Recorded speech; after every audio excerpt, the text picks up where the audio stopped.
చూడండి, శరీరానికి ఆత్మకి ఏముంటదంట? శరీరానికి ఆత్మకి ఏముంటదంట? విరోధం ఉంటది. ఎందుకు? ఆత్మ చెప్పేది శరీరము వినదు, శరీరము చెప్పేది ఆత్మ వినదు.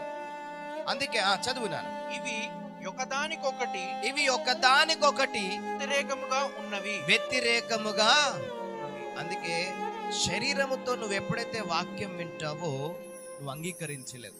కానీ ఆత్మతో ఎప్పుడైతే వాక్యం వింటావో అది హెచ్చరికైనా, బుద్ధి చెప్పి మాట కానీ ఏ మాట అయినా వెంటనే ఏం చేస్తావు? స్వీకరిస్తావు, అంగీకరిస్తావు. హల్లెలూయా.